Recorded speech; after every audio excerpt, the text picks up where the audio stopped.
Dosm Rider Wiki. Hey YouTube, Dosm Rider here with my holiday buyer's guide for 2017. You can tell it's a Christmas video because I'm wearing a red sweatshirt, which I'm pretty sure I've worn in other videos. Anyway, this is the type of video I have thought about doing for literally years, and I just never got around to it. Between laziness and not being able to figure out what kind of structure I wanted, and just the holidays being a busy time. But I've always wanted to do something like this, so this is basically going to be my first one. Hope to do it every year now. And so we'll see how the format changes. In the future I might show clips from the reviews or something, or have fancier cards or something, but for right now I'm either just gonna have text on the screen or a quick title card I made, and then I just got like visual aids, like literally just brought stuff in to show.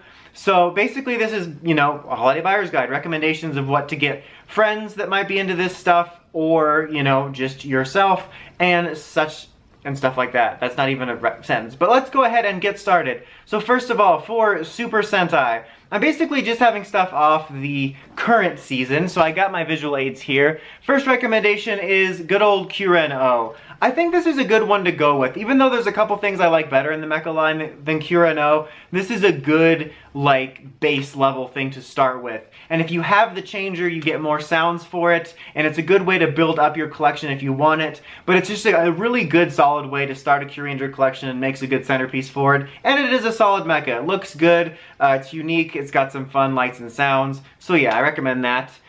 Speaking of mecha, I had to include a bit of a personal preference in here. Gigan Ho-Oh, I also really like this one. It's got 3 different modes. I really like the design on it. It's just, like I mentioned in the review, it's got a classic look to it that kind of reminds me of a 90s mecha.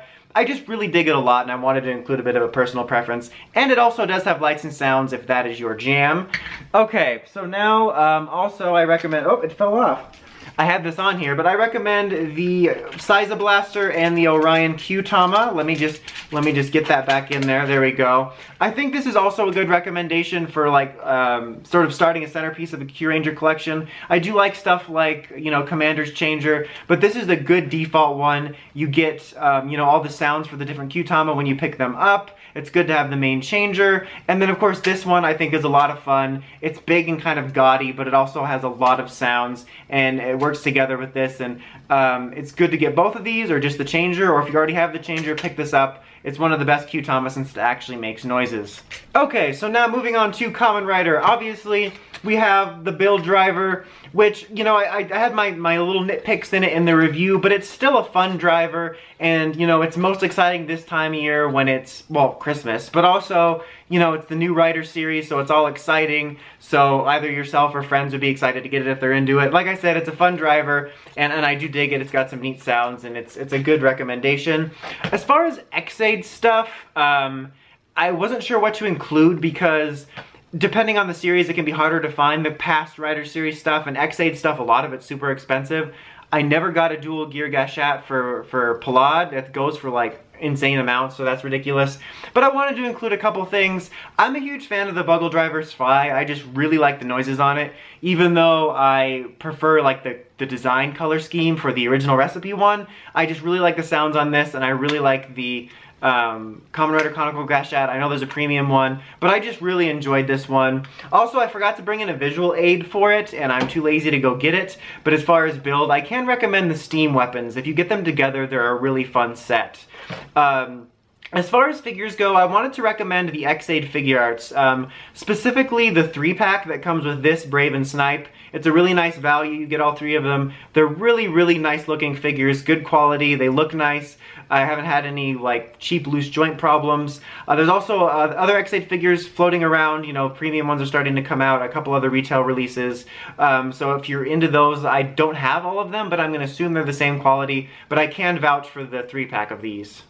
Okay, now Power Rangers. I wasn't too sure about this one. This was actually a bit of a harder category because I feel it hasn't been the strongest year, but I did think of some stuff. As far as Ninja Steel goes, you really can't go that wrong with the 5-inch figures. I think this is still one of the strong points of the line. They're very decent figures. Whether you want the Master Mode, which I have here, the regular ones, the Training Mode if you can find them, I think they're still a solid recommendation, probably one of the stronger things out of the Ninja Steel line. You got the Ninja Steel Master Blade, which while I don't think it was as cool as I was hoping, and I don't think it lives up to the Mega Blade, it's still kind of neat. I think kids will really enjoy it, and for collectors, I do like having the sort of unique to PR items, and it's a decent-ish size. Like I said, it wasn't as good as I thought it was going to be, but I think kids will like it, and if you're like me and you're into the US exclusive stuff, I can recommend picking it up. I didn't bring in the visual aid for the Lion Fortress because it's size.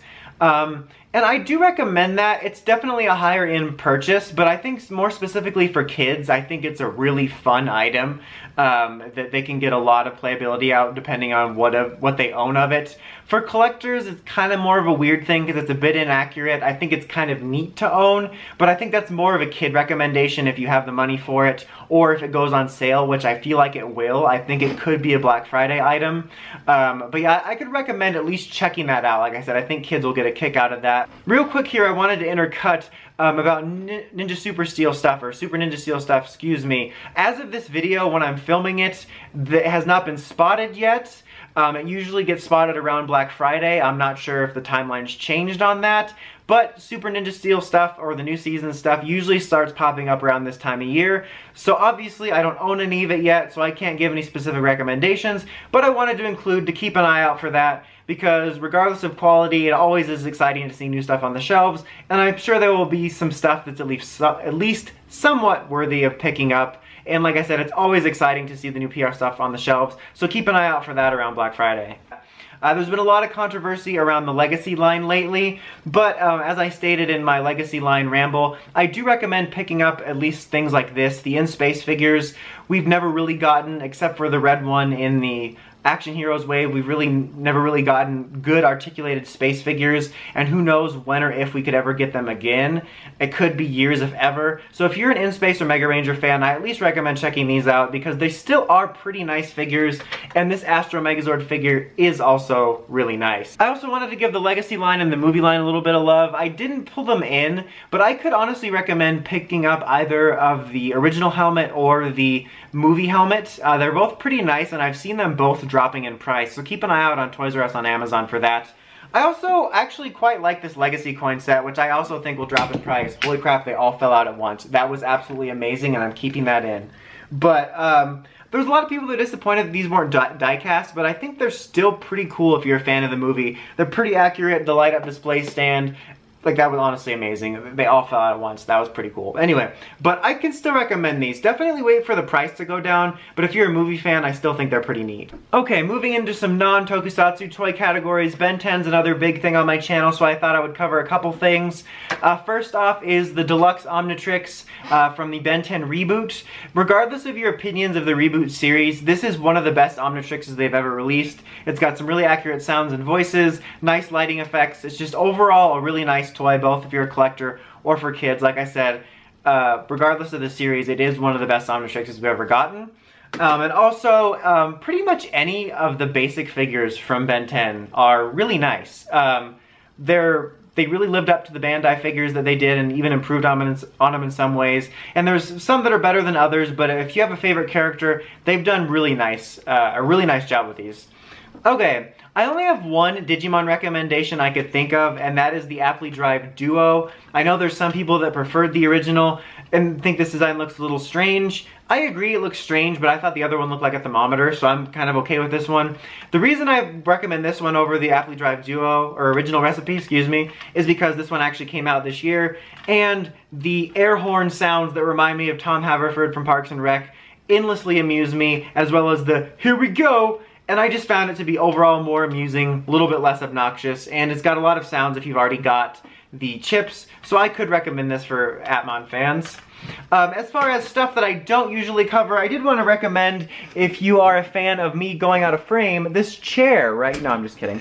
If you're a fan of Marvel and DC stuff, here I got a couple I haven't opened yet. There's a lot of really nice figures like this for Marvel and DC stuff out there, especially like this is from, you know, the Marvel TV shows, and there's a bunch of Arrowverse figures coming out. And like I said, there's, like with a lot of things, there's positive and minuses, but I think a lot of them are really nice figures, and that's definitely something I don't think we'll be getting figure arts of soon.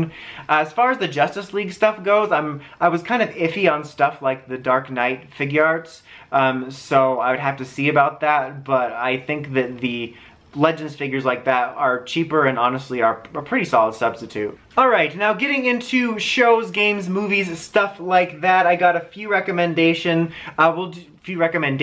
excuse me, I know plural. As far as video games go, I want to recommend the Switch in general. This is a really awesome console. I'm sure everyone's heard all the stuff around it, the people that like it, don't like it, but it's honestly one of the quickest returns on investment I've ever had with a launch console. You really get your bang for your buck fast. It's a unique and fun console, a lot to do with it. I usually buy the consoles when they first come out because I'm that person, but like I said, this was the fastest return on investment in terms of how many games I've had to play and how much I've been playing it. It's probably one of my favorite consoles ever. It's just so much fun to be able to play on the go. This is like a weird advertisement for Switch, but to be able to play on the go and on the TV, it's just really neat. And if you're a gamer, I can just definitely recommend checking it out. I just had to mention it in general because my first few recommendations are Switch games. Mario Odyssey, I'm sure you've heard also, just a ton of fun. Like, one of the most innovative and fun games I've played, or Mario games I've played, excuse me. Well, games period, I guess, too. But just constant new discoveries and a ton of fun, a ton of stuff to do. Also, Splatoon and ARMS. A lot of people did play Splatoon on Wii U, but a lot of people also didn't get a Wii U. And this is like the first one, but better. Ton of stuff to do, a ton of replay value. And this one, you get a little more bang for your buck if you want to do online stuff, but I still think it's a really unique and fun fighting game that I think is just really neat to have. Other console stuff, this has been an amazing year for gaming, but I only wanted to call out a couple games in particular, and I'm filming this before I got Battlefront or the new Pokemon game, so I can't speak to those yet, although I'm sure I'll enjoy Pokemon. But I wanted to call out Assassin's Creed Origins, which I think is really good, a really good return for the series. I was a little iffy on the combat, but this is a really rich and beautiful game filled with a ton of stuff to do. I'm not done with it yet, but it's probably one of my favorite Assassin's Creed games. Also, Horizon Zero Dawn. This game was absolutely gorgeous. It was amazing. It's just such a fun experience. I think it's one of the best games of the year. It didn't really get overlooked. It did very well, but it did get eclipsed a little bit by Zelda, and I think that both of these games are better open worlds than that. But it's just, this was a ton of fun, and if you have a PS4, I think it's a must play. As far as TV and movies, I'm going to start off with an obvious recommendation, the Power Rangers movie. If you haven't already picked it up, or if you know someone that hasn't already picked it up, I love this movie a lot, one of my favorite movies of the year. I think it's where Power Rangers should be in terms of writing and quality. And no, you do not have to pick up 10 copies to show your support for the movie like an absolute knob. Seriously, people buying 10 copies of this, you're not saving the movie. We still don't know if there's going to be a sequel, but stop. Just stop with that nonsense. But this is a good movie. Definitely recommend it. This was also another good year for movies. A ton of awesome movies came out. Spider-Man is one of my personal favorite superheroes. I was a little apprehensive about the new movie, but I really liked Homecoming a lot. I know that this phrase is kind of overused for Spider-Man movies, but it was a ton of fun. Most of my reservations were melted by this movie. I just really liked it a lot. I think if you're a Spider-Man fan, you'll really enjoy the blue screen ghost and this movie. Also, I wanted to recommend the Digimon Adventure Tri DVDs from Shout Factory. Blu-rays, excuse me. 1 is out right now, 2 is coming out next month, and they're gonna no wait, 2? I think they've announced 3, but 2 is coming out next month. I think they've announced 3 as well. But you get the Japanese and English audio. I've heard people have some mixed opinions about this as it goes on, but I've enjoyed it so far. And I just think it's a really good value because if you like the dub or sub, you get both, and it's just really nice to have, and it's something I've enjoyed Digimon-wise. I got a bit of an oddball recommendation for my channel, but I wanted to give this some attention if you're into this type of stuff. But American Horror Story Roanoke came out on DVD. This was last year's season, and I think it was really innovative and enjoyable if you like horror stuff, and also had some fun parody comedy in it. I feel like this season's really underrated, and I wanted to say something about it. Also, something that is not out yet, it comes out December 5th, is Twin Peaks: The Return. The Blu-ray set is coming out. That was absolutely one of my favorite shows of the year. It sounds like it's got a lot of special features in it, which are going to be really cool. And if you are a Twin Peaks fan, I also recommend picking up the Final Dossier. It gives a lot of answers to things and sort of bridges the gap for things while keeping the mystery open. It's weird for me talking about books and Twin Peaks, but it's just kind of stuff I felt like calling out in this video. But anyway, that is about it for my first ever Holiday Buyer's Guide. My Holiday Buyer's Guide, there was damn dear Buyer's Guide. You buy this stuff. I'm sorry about that. But that was my first Buyer's Guide. I hope you enjoyed it. Give me your feedback of what you might want to see in the future for me to cover or not cover, or any tips of stuff you want me to do in the future. But yeah, that's about it. Until next time, don't forget to like, comment, subscribe. It's Dosm signing out.